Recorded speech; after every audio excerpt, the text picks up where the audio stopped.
Hello, this is Hans-Jürgen Clemens again speaking from Motic about polarization contrast on our upright microscope models BA210, BA310 and BA410, respectively the elite versions of these models. Polarization contrast is an easy method to be applied on these microscope models to detect birefringence. What is birefringence?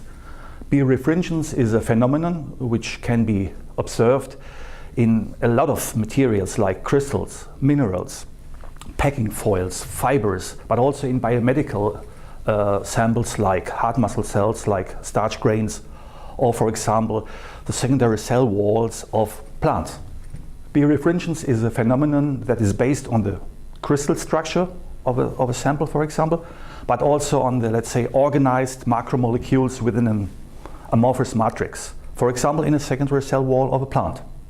Think about the height of a tree, and this height can only be achieved by this very solid, very secondary cell wall where parallel cellulose fibers are embedded in a matrix and are impregnated by lignin, a kind of alcohols, but also with minerals. How to detect birefringence? First of all, we need a so-called polarizer, which will be placed on the light exit of the microscope. In this case, we do have a BA310 Elite as an example for all BA210, 310 models. The task of the polarizer is to filter out linear polarized light, means light that is only oscillating in one direction. As a second hardware tool, we do need a so-called analyzer, which has to be placed in between the tube and the upper part of the microscope. So later on, I have to remove the tube by the Allen key and have to place the analyzer on top of the microscope.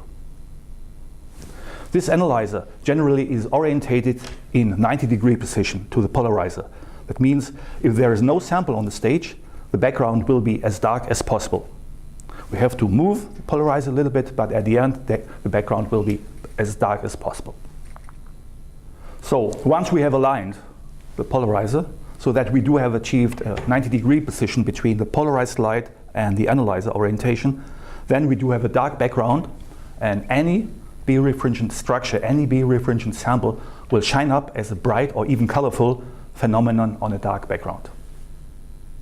So now I'm going to mount the necessary hardware components for polarization contrast in BA210 and BA310.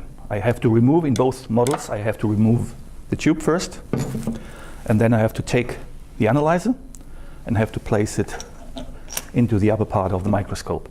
Please note that for the BA210, the analyzer has a different mounting, but functionality and position is exactly the same. Again, I have to fix the tube.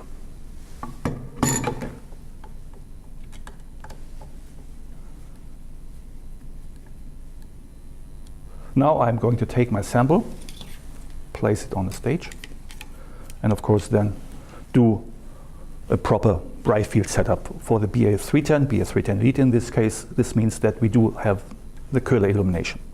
You know this already. As a last step, I have to take my polarizer and has to place it on top of the light exit. For this, you may remove this protection ring. So place the polarizer onto the light exit.